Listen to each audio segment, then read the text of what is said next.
क्या आप जानती हैं कि तरावीह की नमाज सिर्फ मर्दों के लिए नहीं है। बहुत सी ख्वातीन समझती हैं कि वो घर पर तरावीह नहीं पढ़ सकती हैं, लेकिन ये एक बड़ी गलतफहमी है। आज हम आपको घर में तरावीह पढ़ने का सही तरीका दिखाएंगे। नियत कैसे करें, रकातें, सूरहें और वित्र किस तरह अदा करें। ये मालूमात आपके रमजान को बदल सकती हैं और आपको अल्लाह की तरफ से बेपनाह सवाब दिला सकती हैं। तरावीह रमजान के महीने में पढ़ी जाने वाली एक खास नमाज है और उसकी एक खूबसूरत तारीख है। नबी ने मस्जिद में तरावीह की नमाज पढ़ी। पहली रात कुछ लोग शामिल हुए, दूसरी रात ज्यादा लोग आए, तीसरी रात जमात इतनी बढ़ गई कि नबी ने डर महसूस किया कि कहीं लोग उसे फर्ज न समझ बैठें, जो बोझ बन सकता था। इसलिए आप इस रात घर पर रह गए। बाद में खलीफा उमर फारूक रदी अल्लाह अन्हु ने उस सनत को दोबारा जमायत के साथ कायम किया, नबी की सुन्नत पर अमल करते हुए। ये जाहिर करता है कि तरावीह एक सुन्नत मुअक्कदा है, मर्दों और औरतों दोनों के लिए। हवाला सहीह बुखारी हदीस 2015 तिरमिज़ी। अब हम सीखते हैं कि ख्वातीन घर पर तरावीह किस तरह सही तरीके से पढ़ सकती हैं, कदम बे कदम।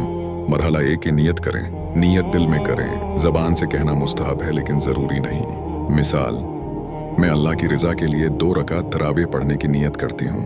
मरहला 2, नमाज इशा से आगाज़। पहले 4 फ़र्ज़ रकात इशा पढ़ें, उसके बाद 2 सुन्नत मुअक्कदा पढ़ें। मरहला 3, तरावीह शुरू करें। तरावीह 20 रकात में पढ़ी जा सकती है, 2-2 रकात के साथ। हर 4 रकात के बाद थोड़ी देर के लिए दुआ या तस्बीह करें। अगर आप कुछ सूरहें ही जानती हैं तो वो पढ़ें, दोहराई जा सकती है। मरहला 4, सूरहों का इंतखाब। कोई सख्त पाबंदी नहीं, कुरान की किसी भी सूरह को पढ़ सकती हैं।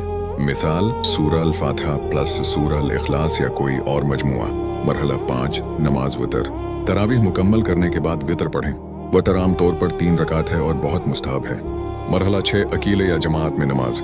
ख़वातीन अकीला या मर्द मुहर्रम के पीछे नमाज पढ़ सकती हैं, औरत मर्दों की इमामत नहीं कर सकती। इस तरीके से तरावीह पढ़ना नबी की सनत के मुताबिक है।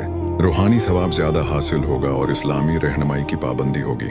हवाला सही बुखारी हदीस 2015 फ़िक़्ह सुना मौलाना अली कारी अल अलबानी।